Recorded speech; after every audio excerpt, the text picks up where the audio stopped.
Hello बच्चों, मैं हूँ आपकी बायोलॉजी मेंटोर मोहिनी और आप सभी का फिर से एक बार मेरे यूट्यूब चैनल में स्वागत है। आज जिस टॉपिक को हम शुरुआत करने जा रहे हैं उसका नाम है outbreeding devices which is also known as contrivances. क्या ज़रूरत होती है आउटब्रीडिंग डिवाइसेस की? इसके पहले का टॉपिक हमने पढ़ा था पॉलिनेशन। पॉलिनेशन में हमने दो टाइप्स पढ़े थे, self pollination and cross pollination. To avoid the self pollination and promote the cross pollination there is the need of outbreeding devices. Self pollination को अवॉइड करना है और क्रॉस पॉलिनेशन को प्रमोट करना है, इसीलिए इन आउटब्रीडिंग डिवाइसेस को हमें पढ़ना है।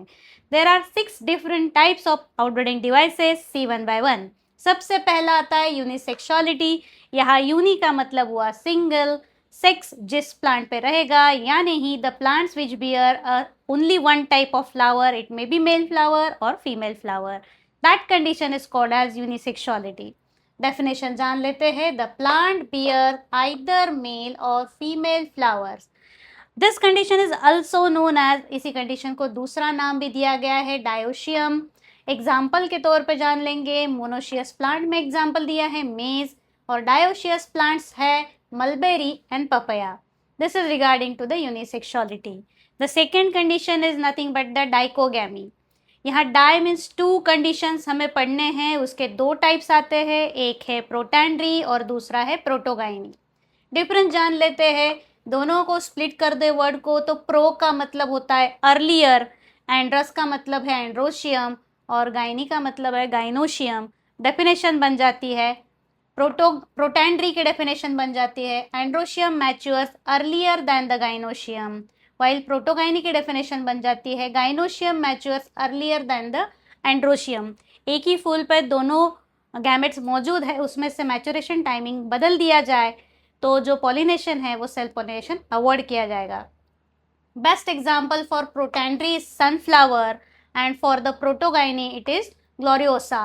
These are the best example for dichogamy. The third condition is nothing but prepotency. What is prepotency?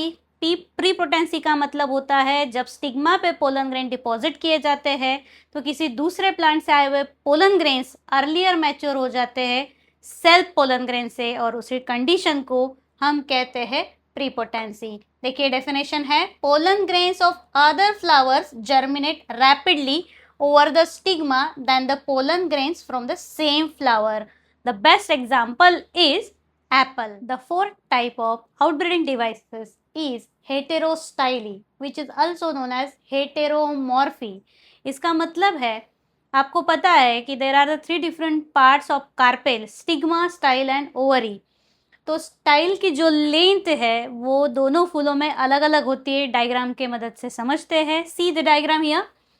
मैंने यहाँ पे जो कार्पेल दिखाया है उसमें लॉन्ग स्टाइल, ये जो लेंथ है स्टाइल की it is long one, while the another flower having the short length, छोटी लेंथ मैंने आपको यहाँ दिखाई हुई है, जिससे आपको पता चल रहा है कि even the length of the filament for the anther is different. जिस फूल में स्टाइल की लेंथ लॉन्ग है उसमें फिलामेंट शॉर्ट दिखाया है, और जिस फ्लावर में जो हमने स्टाइल की लेंथ शॉर्ट दिखाई है वह फिलामेंट की लेंथ लॉन्ग दिखाई है। So it is easy to show the cross pollination. ये जो फिलामेंट है वो इसके साथ मैच कर रहा है, तो यहाँ के जो पोलन ग्रेन्स है डायरेक्टली स्टिग्मा पे इजीली आके गिरेंगे और पॉलिनेशन होगा। सिमिलरली जो लॉन्ग फिलामेंट वाले यहाँ पे हमने स्टैमिन दिखाए हैं, यहाँ से जो एंथर से पोलन ग्रेन है वो सीधा लॉन्ग स्टाइल वाले ये जो कार्पेल है उस पर डिपॉजिट किए जाएंगे और इजीली यहाँ क्रॉस पॉलिनेशन प्रमोट किया जाएगा। This condition is called as, इसी को हम क्या कह रहे हैं, heterostyly. The best example for heterostyly is primula. Primula का एक कॉमन नेम प्राइमरोज होता है। The fifth outbreeding device is herkogamy. Herkogamy का मतलब हो रहा है एक ऐसा मैकेनिकल बैरियर वहाँ लगा देना जिसके कारण दोनों जो गैमेट्स है मेल और फीमेल गैमेट वो एक दूसरे के पास ना आ सके, उस कंडीशन को हम हर्कोगैमी कहते हैं। डेफिनेशन जान लेते हैं, a mechanical device to prevent the self pollination in the bisexual flower. जैसे एग्जाम्पल के तौर पे इसमें ले रहे हैं हम, तो बेस्ट एग्जाम्पल इज कैलेट्रोपिस। तो कैलेट्रोपिस में ऑलरेडी वहाँ एक natural physical barrier is present between the two sex organs and avoid the contact of pollen grains with the stigma of the same flower.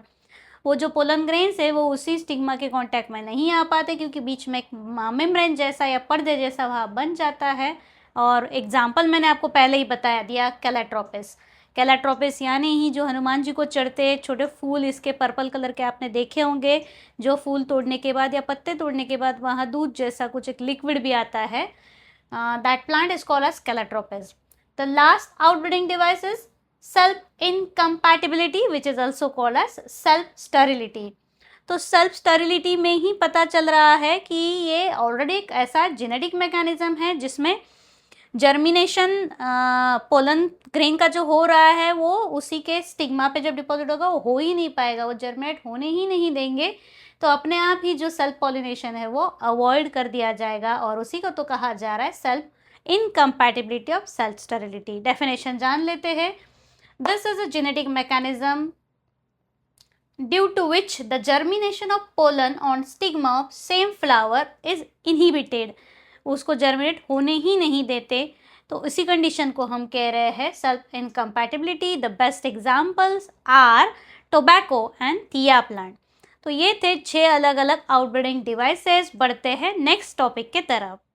Let's start with the topic pollen pistol interaction. एक बार हमने अभी male and female gametophyte के development देख लिए, pollination देख लिया, pollination करने वाले एजेंट के बारे में जानकारी ले ली। अब हमें आगे पढ़ना है कि कैसे एक पोलन ग्रेन एक बार कार्पेल पे डिपॉजिट होता है या पिस्टल पे डिपॉजिट होता है, तो उसके बाद उसके अंदर क्या इंटरेक्शन होती है। डायग्राम के मदद से मैं ये समझाती हूँ। मैंने एक कार्पेल या पिस्टल यहाँ शो किया है, जिसके 3 पार्ट आप सभी को वेल नोन है, stigma, style and ovary.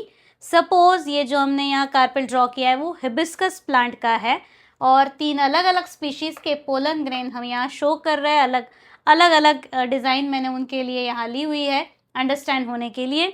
Suppose this is again from hibiscus, जो कार्पेल लिया था उसी के जैसे या उसी प्रजाति की ये पोलन ग्रेन है hibiscus. This is from rose and this is from मोगरा।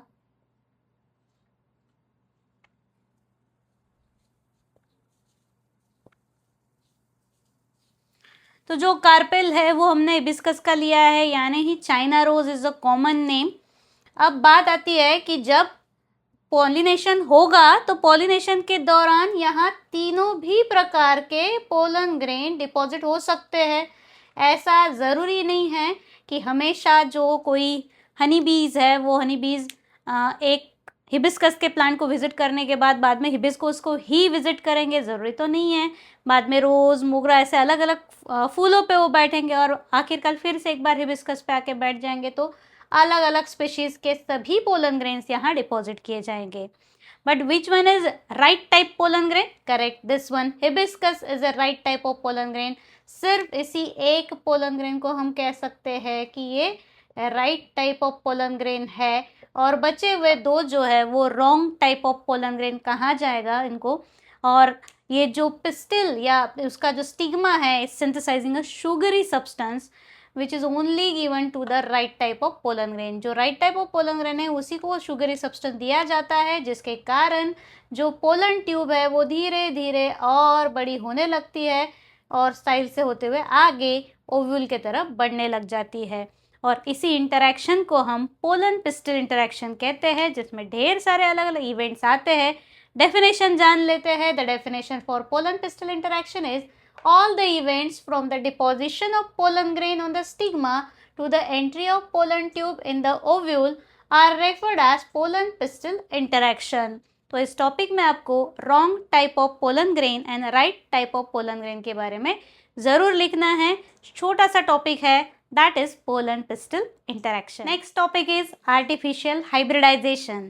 It is the major approaches for the crop improvement। क्या होता है आर्टिफिशियल हाइब्रिडाइजेशन? 3 स्टेप में समझ लेते हैं। पहली स्टेप होगी एमैस्कुलेशन, दूसरी होंगी बैगिंग, और थर्ड वन इज टैगिंग। तो चलो शुरुआत करते हैं एमैस्कुलेशन से। मस्कुलाइन से ही पता चल रहा है मेल गैमेट। मेल गैमेट होता है स्टैमिन, यानी ही स्टैमिन को फूल से अलग कर देना, रिमूव कर देना, प्रोसेस को कहा जाएगा एमैस्कुलेशन। डेफिनेशन बन जाती है, the process of removal of stamen from the closed flower before anthesis is called as emasculation। इसमें एक तो हैंड से या फोर्सेप के मदद से इनको निकाला जाता है, इसीलिए इमैस्कुलेशन के दो टाइप होते हैं। पहला है forceps method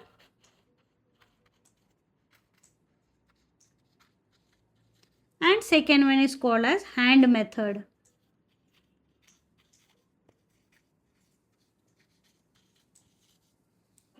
mostly close flower क्यों लिया जा रहा है? क्योंकि एंथेसिस प्रोसेस होने के पहले यदि मेल गैमेट निकाला जाए तो सेल्फ पॉलिनेशन अवॉइड कर दिया जाएगा और हमें कोई नई प्रजाति मिलेगी, वेरिएशन मिलेगा, इसीलिए तो आर्टिफिशियल हाइब्रिडाइजेशन किया जा रहा है, जिसमें ये दोनों मेल गैमेट पहले इमैस्कुलेशन मेथड से निकाल दिए जाते हैं, जिसमें मैंने दो आपको टाइप्स बताए, एक तो फोर्सेप के मदद से या हाथों की मदद से।